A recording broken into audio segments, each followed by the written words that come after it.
Assalamualaikum warahmatullahi wabarakatuh. Baik, saya akan mempresentasikan tugas audiovisual hukum kepailitan oleh Yurdanisari B1A 117013. Materi yang akan saya sampaikan kali ini, permohonan pernyataan pailit oleh debitur dan kreditur. Permohonan oleh debitur, yakni menurut pasal 4 Undang-Undang Kepailitan nomor 37 tahun 2004 dinyatakan bahwa dalam hal pernyataan pailit diajukan oleh debitor yang masih terikat dalam pernikahan yang sah. Permohon hanya dapat diajukan atas persetujuan suami atau istri. Memiliki syarat sebagai berikut. Pertama, surat permohonan bermaterai yang ditunjukkan kepada Ketua Pengadilan Negeri atau niaga yang bersangkutan. Kedua, izin pengacara yang telah dilegalisasi. Ketiga, surat kuasa khusus. Keempat, kartu identitas penduduk dari suami atau istri yang masih berlaku. Kelima, persetujuan dari suami atau istri yang dilegalisasi. Keenam, daftar aset yang tanggung jawab. Dan ketujuh, neraca pembukuan terakhir dalam hal perseorangan memiliki perusahaan.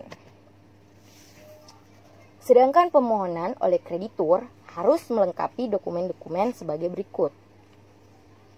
Surat permohonan bermaterai yang ditunjukkan kepada Ketua Pengadilan Negeri atau niaga yang bersangkutan. Izin pengacara yang dilegalisasi atau kartu pengacara. Surat kuasa khusus. Akta pendaftaran yayasan asosiasi yang dilegalisasi oleh kantor perdagangan paling lambat 1 minggu sebelum permohonan didaftarkan. Surat perjanjian utang. Perincian utang yang tidak dibayar. Nama serta alamat masing-masing debitor. Tanda kenal debitor, nama serta alamat mitra usaha, terjemah dalam bahasa Indonesia dan bahasa Inggris oleh penerjemah resmi yang menyangkut unsur asing. Oke, baiklah. Kemudian kita masuk ke Kejaksaan dan Bank Indonesia sebagai subjek permohonan pailit. Jadi, menurut Undang-Undang Kepailitan dan Penundaan Kewajiban Pembayaran Utang Nomor 37 Tahun 2004, Pasal 2 menyebutkan bahwa subjek pemohon dapat diajukan oleh Kejaksaan, Bank Indonesia, Badan Pengawas Pasar Modal, perusahaan asuransi, dan Menteri Keuangan. Kejaksaan dapat mengajukan permohonan pailit dengan alasan untuk kepentingan umum. Kepentingan umum dalam Undang-Undang Kepailitan adalah kepentingan bangsa dan negara atau masyarakat luas. Misalnya, seperti debitur melarikan diri, debitur menggelapkan bagian dari harta kekayaan, debitur mempunyai utang kepada badan usaha milik negara atau badan usaha lain yang menghimpun dana dari masyarakat. Debitur mempunyai utang yang berasal dari perhimpunan dana masyarakat luas. Debitur tidak beritikat baik atau kooperatif dalam menyelesaikan masalah utang piutang yang telah jatuh waktu atau tempo. Atau dalam hal yang lainnya yang menurut Kejaksaan merupakan kepentingan umum. Pengajuan permohonan pailit oleh Kejaksaan memiliki tata cara, yakni permohonan yang diajukan oleh kreditur maupun debiturnya saja tidak menggunakan jasa advokat.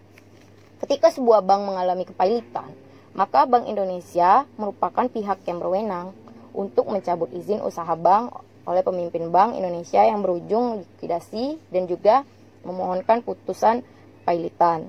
Selain Kejaksaan dan Bank Indonesia, pihak yang dapat mengajukan permohonan pailit menurut Undang-Undang Kepailitan Indonesia Nomor 37 Tahun 2004 Pasal 2 adalah Badan Pengawas Pasar Modal dan Menteri Keuangan. Debitur merupakan perusahaan efek, bursa efek, lembaga clearing dan penjaminan, lembaga penyimpanan dan penyelesaian, maka permohonan pailit hanya dapat diajukan oleh Badan Pengawas Pasar Modal. Menurut penjelasan Pasal 2 dari Undang-Undang Kepailitan Indonesia, Badan Pengawas Pasar Modal mempunyai kewenangan penuh dalam hal pengajuan permohonan pernyataan pailit untuk instansi-instansi yang berada di bawah pengawasannya, yang bertujuan untuk menciptakan kegiatan pasar modal yang teratur, wajar, dan efisien. Debitur juga adalah perusahaan asuransi, perusahaan reasuransi, dana pensiun, atau badan usaha milik negara yang bergerak di bidang kepentingan publik. Menurut Pasal 2 Ayat 5 Undang-Undang Kepailitan, permohonan pernyataan pailit hanya dapat diajukan oleh Menteri Keuangan. Kewenangan untuk mengajukan permohonan pernyataan pailit bagi perusahaan asuransi dan dana pensiun sepenuhnya ada di Menteri Keuangan. Hal ini dikarenakan perusahaan asuransi sebagai lembaga pengelola risiko dan sekaligus lembaga pengelolaan dana masyarakat memiliki kedudukan yang strategis dalam pembangunan dan kehidupan perekonomian. Dana pensiun merupakan pengelola dana masyarakat dalam jumlah yang besar dan dana tersebut merupakan hak dari peserta yang banyak jumlahnya. Oke teman-teman, jadi itulah yang dapat saya sampaikan pada kesempatan kali ini. Jika kalian suka, silakan like, berikan komentar positif di bawah ini. Terima kasih, saya Yordania SC, pamit undur diri. Wassalamualaikum warahmatullahi wabarakatuh. See you guys.